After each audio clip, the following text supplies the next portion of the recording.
WHRA, and WSHB in Cypress Creek, just outside Furman, South Carolina, became ultimately WHRI, the new WHRI. The original WHRI in Indianapolis was no longer needed, and so it was closed, and it just remained silent for some time. A new housing estate was closing in on the area near the original transmitter site at Noblesville, so the station would have had to move away someday anyway. The station was finally dismantled and the two 100-kilowatt transmitters, WHRI-1 and WHRI-2, were conveyed elsewhere. The original Harris SW100A, Angel 1, went to WHRA in Greenbush, Maine, and the second Harris transmitter, the SW100B, Angel 2, went to the new WHRI at Furman in South Carolina. The actual location for the WHRI transmitter building at Noblesville is now a small artificial lake in the center of a new housing estate. The WHRI radio location is gone, but the call sign has lived on until now at Furman in South Carolina. However, it was just announced this month that shortwave station WHRI in Furman, South Carolina, has now been purchased by Alan Wiener, owner of another shortwave station, WBCQ, in Monticello, Maine. It's as yet unclear whether the call letters WHRI will continue to live on under his ownership. Thank you very much, Ray, for this breaking news about the sale of WHRI. It's expected that the station will be used to transmit programming from the World's Last Chance organization, the same organization that placed a 500-kilowatt transmitter and a multi-million-dollar rotatable antenna at Alan Wiener's WBCQ shortwave in Maine.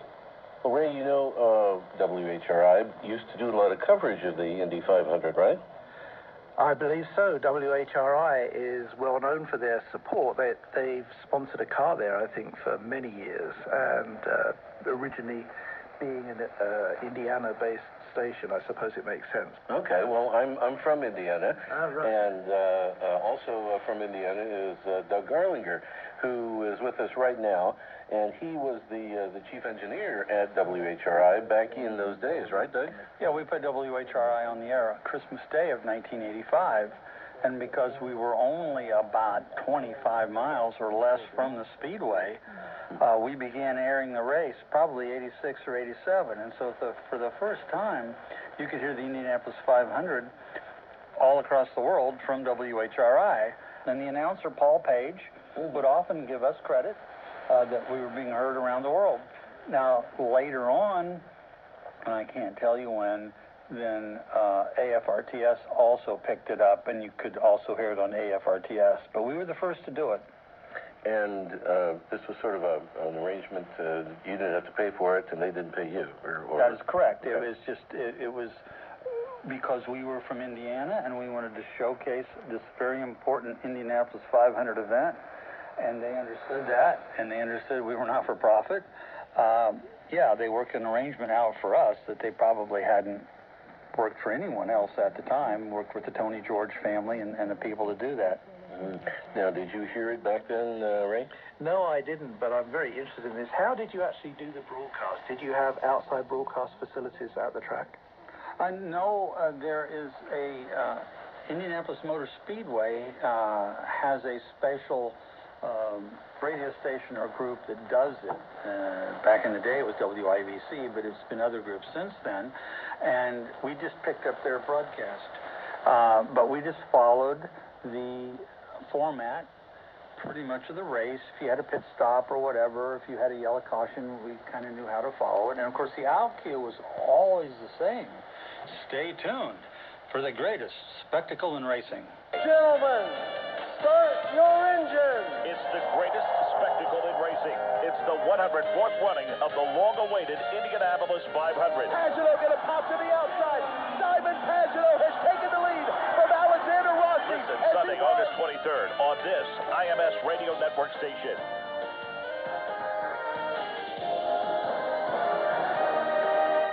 Now, did you get much response from around the world for this? Yeah, we had tremendous response. I mean, in those days, Indiana was known for two things. No matter where you traveled, and I've traveled a lot of places in the country, in the world. And everything, the two things that everybody knew about Indiana in those days was the Indianapolis 500 and Bobby Knight. the basketball coach, yes. Uh-huh. IU, Indiana University, yes. Uh-huh. And over in Scotland, they know of Indy 500, right? Oh, absolutely. In the UK, it's followed a lot. Mm-hmm. Yeah. Did you do any special QSL cards for the Indy 500? No, we didn't do any special cards for the 500, but we've done a few special cards over the years for the anniversaries, but not for a special event. Right. All right, take care. Thanks, Doug. You're listening to Wave Scan from Adventist World Radio. Now our Ancient DX report for 1922, a worldwide boom. Many radio historians describe the year 1922 as a year of rapid radio expansion throughout the whole world, a worldwide boom. Among the many collective events that assisted in fostering the development of radio as a mass medium of international communication were, for example, the introduction of new radio magazines in different countries in national languages, radio columns in daily and weekly newspapers and periodicals, special and sometimes quite novel radio events that caught public attention, information as to how people could make their own receivers in their own homes, the quick transfer of important international news from anywhere to everywhere, technical training schools that fostered radio experimentation, and the growth of amateur radio as a hobby that could be enjoyed by many. Here again is Ray with more on 1922. Yes, Jeff. As a result of this tidal wave of interest in radio during the decade of the 1920s, the sale of radio sets and parts in the United States alone was worth $60 million, and electronics manufacturers were swamped with orders that were difficult time-wise to fulfill. At the beginning of the year, there were just 50 or so medium wave stations on the air in the United States, and by the end of that same year, a total of 569 medium wave stations were on the air. It was the proliferation of all of these stations that ultimately set the boundaries for the medium wave broadcasting band, which these days extends from approximately 530 to 1700 kHz.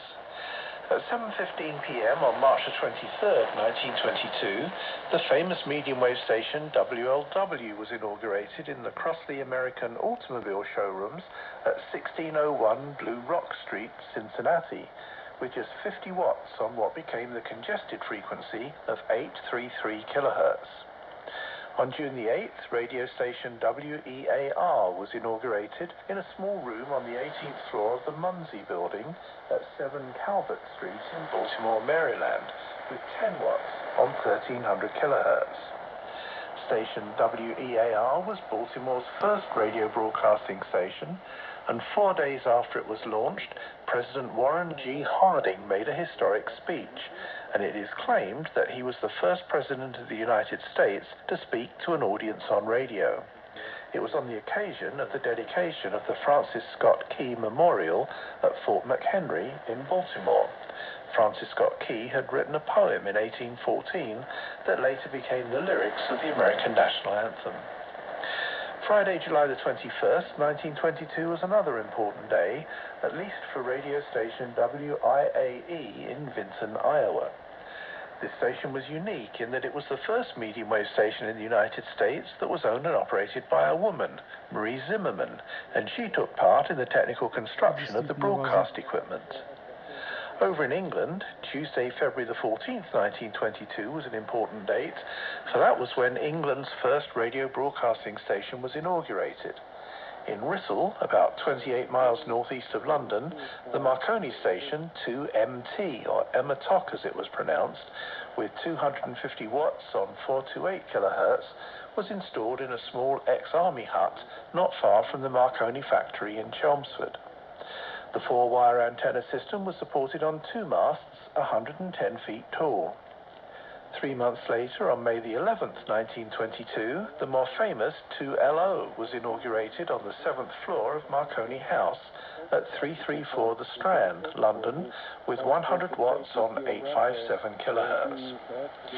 During the 3rd International Wireless Convention in London in 1913, numbers had been issued to identify call signs for local coverage radio stations in European countries, and the United Kingdom had been granted the numbers 2, 5, and 6.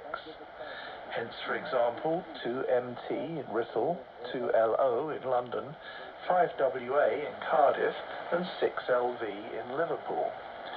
A total of around 24 radio broadcasting stations were established in the United Kingdom back during that era, but no pattern has ever been discovered as to the implementation of these numbers, not in regard to location, nor in regard to dates, nor in regard to ownership, nor in regard to type of station, nor in regard to power, nor in regard to frequency. No, not in regard to any observable pattern. The first test transmissions from Radio Radiola in Paris were noted on June the 26th, 1922. This station was established to foster the sale of Radiola radio receivers. Each time when a bulletin of news was read, the information was read twice, initially at regular speed, and then followed by a reading of the same information at slow speed, so that listeners could write down details of what they heard.